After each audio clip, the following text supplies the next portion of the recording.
تو ناظرین اکرام بات کر رہے تھے جی پاکستان اسرائیل کے اوپر اٹیک کیوں نہیں کرتا؟ حالانکہ پاکستان جو ہے یہ تو 3 منٹ کا اس کا کام ہے، جتنا سا ٹکرا ہے چھوٹا سا اسرائیل، پاکستان 3 منٹ میں اسرائیل کا کام تمام کر سکتا ہے، لیکن اس کے باوجود پاکستان ایسا نہیں کرتا۔ تو میں نے پہلی ویڈیو میں ڈیٹیل کے ساتھ آپ کو بتایا، سیکنڈ پارٹ میں کچھ مزید باتیں آپ کے ساتھ شیئر کرنا چاہوں گا۔ پہلے تو میں نے آپ کو یہ بتایا کہ دیکھیں جو سب سے بڑی رکاوٹ ہے پاکستان کی اسرائیل کے اوپر اٹیک نہ کرنے کی، وہ ہے ناظرین کرام جغرافیکل ہرڈل، یعنی کہ پاکستان اور اسرائیل کے درمیان میلوں کا فیصلہ ہے، اور اس درمیان جو ممالک ہیں جیسا کہ عراق ہے، ایران ہے، سعودی عربیہ ہے، سیریا ہے، لبنان ہے، جارڈن ہے،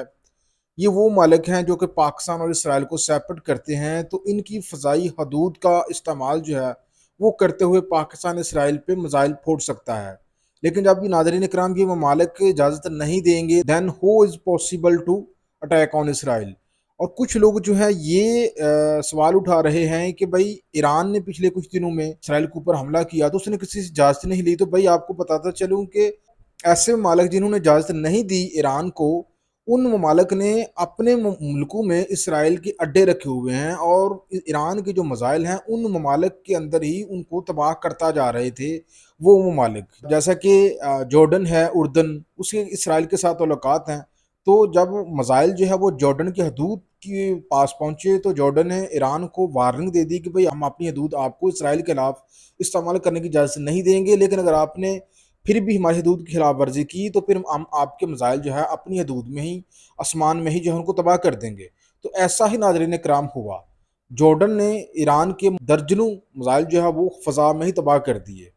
تو اس لیے ان ممالک کی اجازت بہت لازمی ہے، اور کچھ لوگ یہ کہہ رہے ہیں کہ پاکستان ان کی پرواہ نہ کرتے ہوئے جو ہے ان کے اوپر حملہ کر دے۔ تو یار سعودی عرب پاکستان کے ساتھ اچھے تعلقات رکھتا ہے، ایران کے تعلقات پاکستان کے ساتھ کچھ بہتر ہیں، اس کے ساتھ ساتھ مصر کے ہیں، شام کے ہیں، تو آپ یہ بتائیں کہ ہم سعودیہ جیسے ملک کی ہم مثال لیتے ہیں، ہم سعودیہ جیسے ملک کو کس طرح سے ناراض کر سکتے ہیں؟ ہم سعودی عرب کی بات نہ مانے، وہ ہمیں اجازت نہیں دیتا اپنی فضائی حدود کے استعمال کرنے کی۔ ایسا ہو نہیں سکتا کہ سعودی جو ہے وہ اجازت دے کہ پاکستان جو ہے وہ اسرائیل کے خلاف اس کی فضائی حدود کو استعمال کر لے۔ چلو ایران دے دیتا ہے اجازت، ہم ایران کی بات آپ کی مان لیتے ہیں، سعودی عرب اجازت نہیں دے گا۔ تو ایسے ناظرین اکرام یہ کیسے ممکن ہوگا کہ آپ وہاں پہ اسرائیل کے اوپر جو ہے اٹیک کر سکیں؟ تو اگر آپ زبردستی کرتے ہیں تو اس سے نقصان کیا ہوگا؟ سعودیہ کے ساتھ آپ کے تعلقات خراب ہو جائیں گے۔ ہر مشکل وقت میں سعودی عرب پاکستان کے ساتھ کھڑا ہوتا ہے، اور سب سے اہم بات یہ ہے کہ وہاں پہ ہزاروں نہیں لاکھوں پاکستانی جو ہے کام کر رہے ہیں، اور اگر آپ کے سعودی عرب کے ساتھ تعلقات خراب ہوتے ہیں، سعودی عرب ان تمام لوگوں کو اپنے ملک سے نکال دیتا ہے، بے دخل کر دیتا ہے، تو پھر آپ یہ بتائیں کہ پاکستان میں کتنی بھوک نچے گی؟ کتنے خاندان جن کا روزگار سعودی عرب کے ساتھ منسلک ہے، کتنے خاندان ایسے ہیں یہاں پہ جن کے جو پیارے ہیں وہ سعودی عرب میں جا کے مزدوری کر رہے ہیں۔ تو ناظرین کرام جب آپ سعودی عرب کی بات نہیں مانیں گے تو وہ آپ کے لوگوں کو وہاں سے نکال دے گا، اسی طرح سے جو دیگر خلیجی ممالک ہیں وہ بھی نکال دیں گے۔ دبئی بھی سعودی عرب کا قریبی دوست ہے، وہ بھی اس کے اوپر عمل کرے گا، باقی جو خلیجی ممالک ہیں وہ بھی اس طرح سے کریں گے، تو آپ کے اپنے گھروں میں بھوک شروع ہو جائے گی۔ یار آپ کس طرح کی بات کرتے ہیں؟ اس چیز کو ہم مانتے ہیں کہ فلسطینی کے اوپر بہت زیادہ ظلم کر رہا ہے اسرائیل، اور اسرائیل جو ہے ظالم ہے، تو اس کے سدباب کا ایک طریقہ ہے کہ تمام اسلامی ممالک جو ہے وہ اکٹھے ہو جائیں، تمام اسلامی ممالک اکٹھے ہو جائیں اور اکٹھے ہو کر جو ہے اس کے ظالم کے ہاتھ روکیں۔ اکیلا پاکستان یہاں پہ کچھ نہیں کر سکتا۔ تو دوسری اہم ترین رکاوٹ میں نے آپ کو یہ بتائی کہ دیکھیں امریکہ جو ہے دنیا کے سپر پاور ہے، وہ اسرائیل کے ساتھ کھڑا ہے، وہ اسرائیل کی طرف کسی کو میلی آنکھ سے دیکھنے کی جو ہے وہ اجازت نہیں دیتا۔ تو پاکستان کو وہ کس طرح اجازت دے گا کہ آپ اسرائیل کی طرف میلی آنکھ سے دیکھیں؟ اگر پاکستان جو ہے امریکہ کی بات نہیں مانتا تو یار آپ مجھے یہ بتائیں کہ امریکہ جو ہے آئی ایم ایف کو چلا رہا ہے اور پاکستان کو آئی ایم ایف چلا رہا ہے، تو آپ یہ بتائیں کہ امریکہ جو ہے آئی ایم ایف کو شٹ اپ کال دے دے گا بھائی ان کو قرضہ نہیں دینا آپ نے، تو آپ یہ بتائیں کہ آپ کا ملک کا سسٹم کس طرح سے چلے گا؟ تو بھائی ہوش و حواش میں رہیں، ہوش میں رہ کر یہ ساری باتیں جو ہے وہ آپ کریں۔ میرا بھی دل اتنا ہی دکھتا ہے، ہر پاکستانی کا دل اتنا ہی دکھتا ہے ہمارے فلسطینی بھائیوں بہنوں بچوں بوڑھوں کے ساتھ جو درندگی کر رہا ہے ظالم اسرائیل، اس کو اس کی سزا ملنی چاہیے۔ لیکن سب سے پہلے کیا ہوگا کہ آپ اپنے اندر اتحاد پیدا کریں، تمام اسلامی ممالک کے اتحاد پیدا کریں۔ آپ اسلامی ممالک کی طرف تو نہ جائیں، آپ اپنے گلی محلوں میں دیکھ لیں، ہمارے مسلمان، ہم سب مسلمان رہتے ہیں، ہمارے اندر کتنا اتحاد ہے آپس میں، چھوٹے چھوٹے ٹکڑوں کی خاطر ہم ایک دوسرے کو مارنے کے لیے مرنے کے لیے تیار ہو جاتے ہیں۔ تو آپ یہ بتائیں کہ ہمارے اندر آپس میں کتنا اتحاد ہے ہم مسلمانوں کے اندر؟ تو یہی صاحب ہے کہ جو مسلم ممالک ان کے اندر بھی آپس میں کوئی اتحاد نہیں ہے، ہر ملک کی اپنی اپنی منشا ہے، اپنے اپنے طریقے کے مطابق چلتا ہے۔ آپ کسی دور نہ جائیں، آپ اپنے ہمسایہ افغانستان ملک کو دیکھ لیں، مسلم ملک ہے، اس کی پاکستان کے ساتھ لگتی ہے، اس کی پالیسیاں اور ہیں، پاکستان کی پالیسیاں اور ہیں۔ جو سب سے پہلے کام ہے کرنے والا، وہ ناظرین کرام اتحاد پیدا کرنا ہے، مسلمان آپس میں اتحاد پیدا کریں، تمام اسلامی ممالک آپس میں اتحاد پیدا کریں، اس کے بعد اکٹھے ہو کر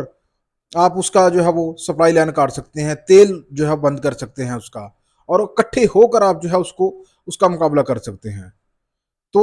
یہ اہم ترین کنجی ہے، پہلے اپنے اندر اتحاد پیدا کریں اور تمام اسلامی ممالک اکٹھے ہو جائیں۔ ہم تو آپس میں اکٹھے نہیں ہیں، ہم تو کئی فرقوں میں بٹے ہوئے ہیں ناظرین، یہ بھی ہمیں حقیقت جو ہے جاننی چاہیے۔ ہم سنیوں میں بٹے ہوئے ہیں، شیعوں میں بٹے ہوئے ہیں، پتہ نہیں کتنے فرقے ہمارے اندر بنے ہوئے ہیں۔ ہم ایک دوسرے کو پسند نہیں کرتے، وہ غلط ہے، ہم ٹھیک ہیں، ہم غلط ہیں، وہ صحیح ہے، ہم تین چیزوں کے اندر غصے ہوئے ہیں۔ تو ایسی چیزوں کو پہلے دور کریں، آپس میں جو ہے اتحاد پیدا کریں تمام، اس کے بعد اب اسرائیل کا مقابلہ کر سکتے ہیں۔ اور دوسری اہم بات کہ پاکستان کو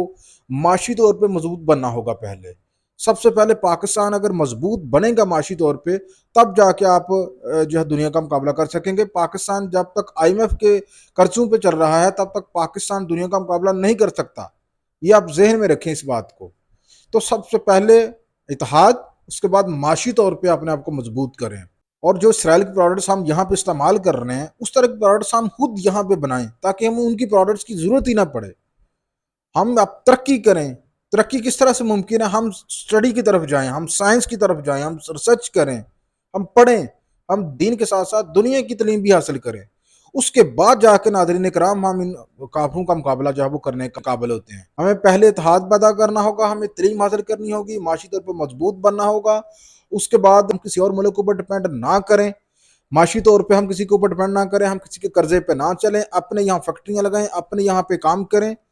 تو اس کے بعد جا کے ہم اس دنیا کا مقابلہ کر سکتے ہیں۔ ہم یہاں پہ جو اسرائیلی پروڈکٹس ہیں اس کے متبادل یہاں پہ پروڈکٹس جو ہے وہ بنا کر دکھائیں، اس کے بعد ہم جو ہے وہ مقابلہ کریں۔ آج ہم موبائل جو ہے ہم کافروں کا استعمال کر رہے ہیں، انٹرنیٹ کی ایجاد ان کی ہے، فیس بک، یوٹیوب، ٹک ٹاک، یہ سارے کافروں کے ہیں، اس کے علاوہ کھانے پینے کی کئی اشیاء جو ہے وہ کافروں کی ہیں۔ ہم پہلے وہ بنانے کے قابل ہو جائیں، ہم وہ بنائیں خود، پھر اس ظالم اسرائیل کا جو ہے ہم مقابلہ کرنے کے قابل ہوں گے۔ ناظرین آپ اس بارے میں کیا کہیں گے؟ لازمی کمنٹ سیکشن اپنی رائے کا اظہار کریں۔